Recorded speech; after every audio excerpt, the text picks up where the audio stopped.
നമ്മുടെ ഛത്തീസ്ഗഡില് രണ്ട് കന്യാസ്ത്രീകളെ എന്തിന്റെ പേരിൽ, നിർബന്ധിത മതപരിവർത്തനത്തിന്റെ പേരിൽ, പിന്നെ എന്താണ് ഈ ഹ്യൂമൻ ട്രാഫിക്കിങ്ങിന്റെ പേരിൽ, മനുഷ്യക്കടത്തിന്റെ പേരിൽ, ഈ രണ്ട് ഗുരുതരമായ കുറ്റങ്ങളുടെ പേരിൽ അവിടെ ജയിലിൽ അടച്ചിരിക്കുകയാണ്. കോടതി അവർക്ക് ജാമ്യം പോലും കൊടുക്കുന്നില്ല. അപ്പോഴാണ് കേരളത്തിലെ സുഡാപ്പികളും അന്തംകമ്മികളും കൊങ്ങികളും എല്ലാം അവരെ വിട്ടയക്കണം. അത്രേ അവരെ നിങ്ങളൊന്ന് ആലോചിച്ച് നോക്കണം. ഒരു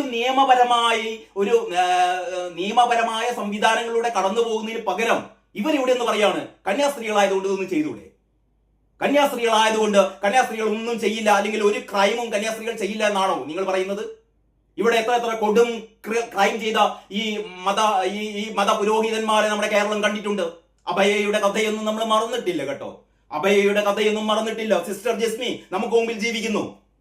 കന്യാസ്ത്രീ കുപ്പായം അഴിച്ചു വെച്ച സിസ്റ്റർ ജസ്മി ഈ പള്ളിയിലച്ചന്മാരുടെ കഥകൾ നിങ്ങളോട് പറഞ്ഞിട്ടുണ്ട്. അവർ അവരുടെ ആത്മകഥ എഴുതിയിട്ടുണ്ട്. അപ്പോൾ ഇവിടത്തെ എന്ന് പറയാൻ എല്ലാം രാഷ്ട്രീയമാണ്. എല്ലാം രാഷ്ട്രീയത്തിന്റെ കണ്ണിലൂടെ കാണുന്ന ഈ അന്തംകമ്മികൾ എന്നാണ് ഇവർക്ക് ബോധമുദിക്കുക എന്നാണ് എനിക്ക് ചോദിക്കാനുള്ളത്. അപ്പൊ ഏതായാലും നാളത്തെ പത്രങ്ങളിലെ ഏറ്റവും പ്രധാന വാർത്ത, പത്രങ്ങൾ ഇനി എങ്ങനെയാണ് ഇത് കൈകാര്യം ചെയ്യുക എന്നുള്ളത് നാളത്തെ പത്രങ്ങൾ കണ്ടാൽ നമുക്കറിയാം. കാരണം ഈ ഇതുവരെ കൊണ്ടാടിയ വേടന്റെ പാട്ട് കടലമ്മ കരഞ്ഞല്ല പെറ്റത് എന്നൊക്കെയുള്ള വേടന്റെ പാട്ടുകൾ കുട്ടികൾക്ക് പഠിക്കാൻ കൊടുത്തതാണ്. ഇതിനേക്കാൾ കള്ള് ഷാപ്പില്, റാക്ക് ഷാപ്പില്, അല്ലെങ്കിൽ നമ്മുടെ ഈ ബീവറേജസിന്റെ മുന്നിലൂടെ കുടിയന്മാര് ഇതിനേക്കാൾ നല്ല പാട്ടുകൾ പാടി നടക്കാറുണ്ട്. അത്രയേ ഉള്ളൂ വേടന്റെ പാട്ടൊക്കെ, അത്രയേ ഉള്ളൂ. ലഹരി തലക്ക് പിടിക്കുമ്പോൾ ഇതിനേക്കാൾ വലിയ വരികളൊക്കെ ആൾക്കാർ പാടി നടക്കും. പക്ഷെ ആ പാട്ട് കുട്ടികളെ പഠിക്കണം. വേടന്റെ പാട്ട് കുട്ടികൾ പഠിക്കണം. എന്തുകൊണ്ട്? കാരണം വേടൻ കഞ്ചാവ് കേസിൽ പ്രതിയല്ലേ, കഞ്ചാവ് ഓളിയായ വേടന്റെ പാട്ടുകൾ കുട്ടികൾ പഠിക്കണ്ടേ? നമ്മളെ എം ബഷീർ ഉൾപ്പെടെയുള്ള വിദ്യാഭ്യാസ വിചക്ഷകന്മാർ അതെടുത്ത് തോട്ടിലെറിഞ്ഞു. ഇതൊന്നും പഠിക്കാൻ കുട്ടികൾക്ക് പറ്റിയതല്ല എന്ന് റിപ്പോർട്ട് കൊടുത്തപ്പോൾ അതിനെതിരെയാണ് ഇപ്പോൾ ചന്ദ്രഹാസം ഇളക്കുന്നത്.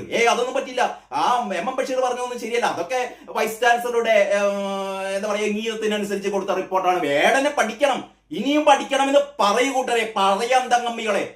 വേടൻ എങ്ങനെയാണ് ബലാത്സംഗം ചെയ്തതെന്നും കുട്ടികളെ പഠിപ്പിക്കാൻ പറ. അതായിരിക്കും പറയാ.